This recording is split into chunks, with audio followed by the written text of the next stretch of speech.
I want to try it. What? And that's ketamine. Complete separation from your sensory capacity. It's not fun. Okay then, that's all I need to know. It's not. I've been in the K-hole. Yeah? It's terrifying. Really? Not being able to... You can't find yourself anywhere. You don't know where you are. Like, you don't know where you are, right? That's... You know where your body is, and you're sitting there, but you're gone. Yeah. You're not there. There's no Eric anymore. It's scary. Well, the only bit of Eric that's left is the bit of Eric that gets scared. And that happened. This was maybe 10 years ago. I did ketamine for the last time. Because prior to that, I had not gotten all the way into the K-hole. Mm-hmm. Once you get there, you don't want to do it anymore. Like, one of the things that scares the shit out of me is my personal, like, fucking nightmare is the essence of nirvana. Getting off the fucking celestial cycle. Like, I like existing. Right. You don't want to die either? I don't know. Who the fuck wants to die? I've already determined I need to solve that before I get there. Right? I gotta solve it. Yeah, don't die. There's gotta be a solution. I don't plan on dying. Digital avatars. Well, I don't like that solution. I want a solution where I physically have your body? My current same body, and I figure out a solution where it just stops aging. That would be the... Like right about now would be fine. See, like, that's one of the things that led me to that whole, like, I wonder if that's a fucking natural part of us. Because, like, it's such a confusing thing. Because, like, the fear of death has destroyed as many civilizations as fucking war. But I mean, the problem is we can't, if we didn't have people die at the current rate, things would be much worse. We'd have a big problem. But we need to solve death, but not share the information widely. What's that fucking conspiracy theory? The Duke who never dies, or the fucking... I don't know that conspiracy theory, but I do know that if you were to solve death and you cared about the world, you wouldn't share the information very widely, because that would be the end of Earth. Not only that, but if you couldn't die, or if you didn't die of natural causes, you could fix the world problem if you liked. Right, because compound interest. Yeah. But you gotta be patient. If you don't die, you got nothing but time. But of course, here's the problem. What do you do with your driver's license as you get, it's like saying like you're 300 years old. Born in 1971. 1971? It's not even the same century. That would make you 210 years old? This isn't even a good fake driver's license, bro. Come on, you should have tried. Alright, I'll tell you what. If you accept this driver's license, I'll give you the secret of immortality. But don't tell anyone. That would work. That would totally work. Adult novelties and gifts. Dirty Joe Hucksters.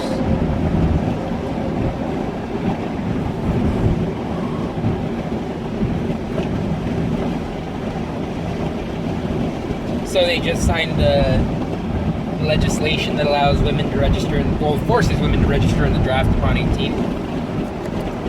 Did they? Yep. That's fine. I don't oppose that. I don't either, but I saw a good argument from somebody who's just like really anti-militarism. And they're like, yeah, this isn't equality. It should have been the other way around. Stop forcing everybody to fucking do, or stop forcing men to do this. This isn't the right thing to do. And I was like, I can buy that. You're not fucking differentiating between yourselves. You're just like, they shouldn't be doing it either. Right. That's a better response than like, fuck that. I don't want to do it. Like, okay, I guess. I don't think women should be prohibited from registering for the draft. I don't think they should be mandatory. Me either. There is a legitimate reason to exclude women, which is somebody's got to take, if you have a big war and you take a huge amount of population to go to war. Oh, who raises kids? Somebody's got to stay home and raise the kids. Now, it could be, there's no reason to specifically favor a mother. Yeah. Except breastfeeding? Yeah, they're very, very young.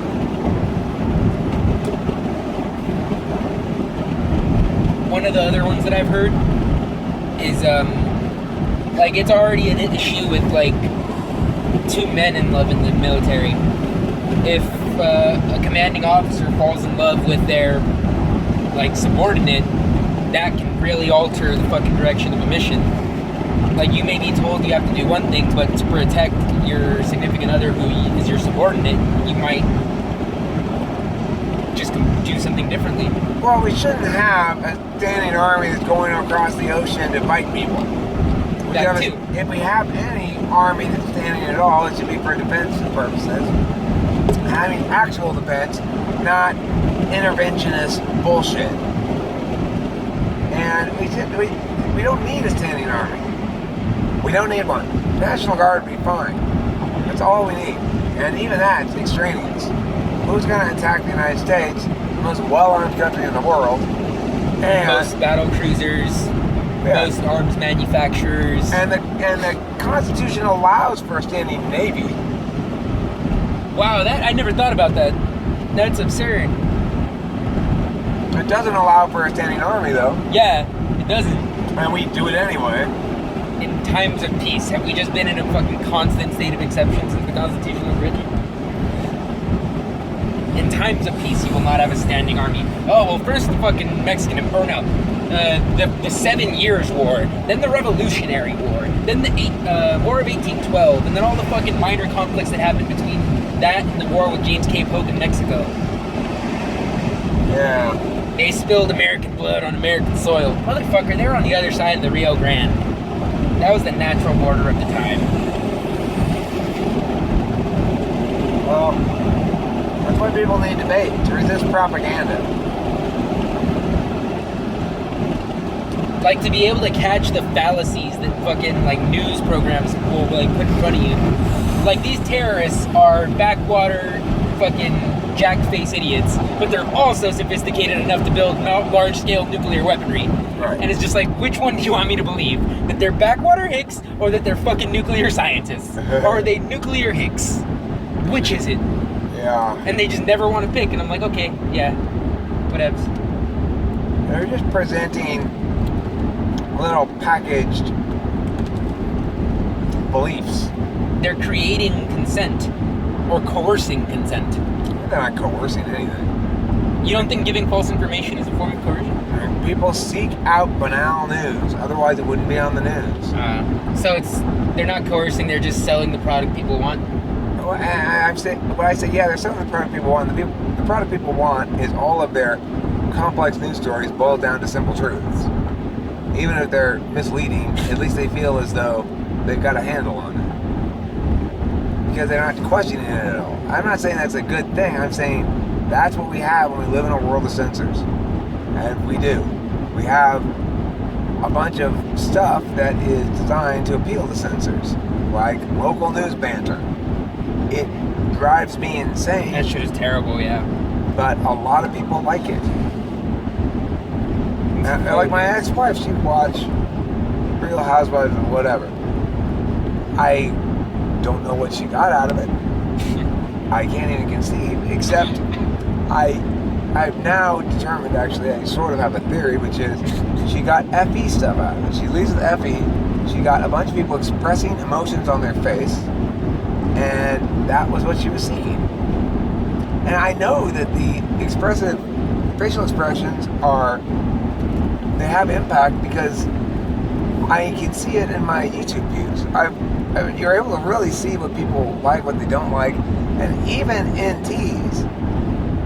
Some of my more popular videos are usually the ones when I'm being vulnerable, and I'm like, maybe cry at some point or whatever.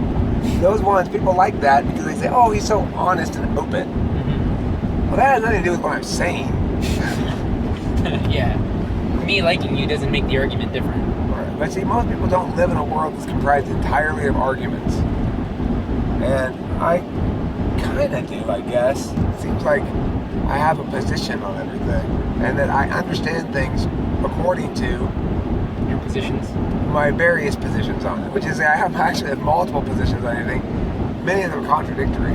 But I reconcile this with a Metaframework that metas up out of it so that I don't actually ever contradict myself. And I just say, well, it's important to be able to bounce between...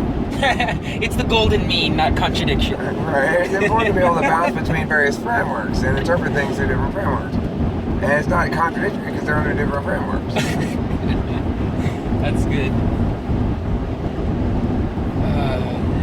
Spanish Fork's best kept secret. Are carpet and furniture stores their best kept secret? I saw the fruit and I was like, are you a grocery store? And it's a fucking carpet. All right, well, we are Exiting Utah soon. Yeah, we're south on the 15 headed towards Vegas.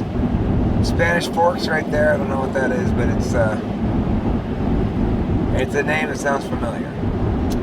That's it from here on the road back to Los Angeles. I've been host Eric. This has been famous person Felix. Out of sight, but not out of mind. And that's it. Goodbye.